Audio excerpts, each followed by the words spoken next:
રાજકોટ શહેરમાં તાપમાનનો પારો 42 ડિગ્રીને વટાવી જતા સહ્ય ગરમીનો હાહાકાર જોવા મળી રહ્યો છે, જેનાથી બચવા માટે લોકો હવે ટોપી અને ચશ્માનો સહારો લઈ રહ્યા છે। કાળઝાળ ગરમીથી રક્ષણ મેળવવા માટે લોકો બહાર નીકળતી વખતે આ સાધનોનો અચૂક ઉપયોગ કરી રહ્યા હોવાથી બજારમાં ટોપી અને ચશ્માની ખરીદીમાં ભારે ઉછાળો આવ્યો છે। વેપારીઓના જણાવ્યા અનુસાર છેલ્લા 8 દિવસમાં ગરમી વધતા ગ્રાહકોની સંખ્યામાં મોટો વધારો થયો છે અને ઠેર ઠેર ટોપી ચશ્માનું ધૂમ વેચાણ શરૂ થયું છે।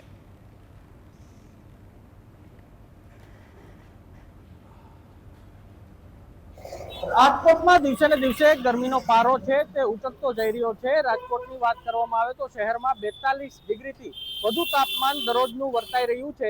ત્યારે રાજકોટમાં આજે તાપ અને તડકાથી બચવા માટે લોકો છે તે ચશ્મા અને ટોપીનો જે ખરીદી છે તે કરી રહ્યા છે।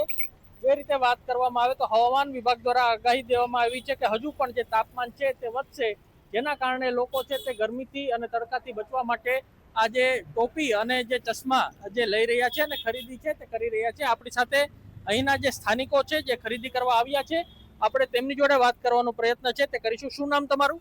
હસમુખભાઈ। હસમુખભાઈ, આજે આવ્યા છો, તડકો કેવો લાગે છે? તડકો એટલે વાત પૂછવામાં, આવો કોઈ વર્ષે તડકો નથી પડ્યો અને 42-43 ડિગ્રી છે, તો આપણે વાહન હાંકીને ત્યારે ચશ્માની જરૂર પડે ને આંખમાં તડકો લાગે તો બળે આંખું।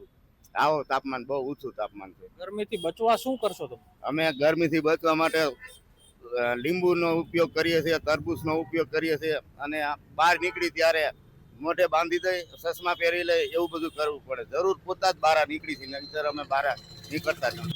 ચોક્કસથી લોકો છે તે તડકાથી બચવા માટે ટોપી અને ચશ્માનો ઉપયોગ છે તે કરી રહ્યા છે। તો બીજી તરફ હવામાન વિભાગ દ્વારા હજુ પણ તાપમાન વધે તેવી શક્યતાઓ સેવાઈ રહી છે।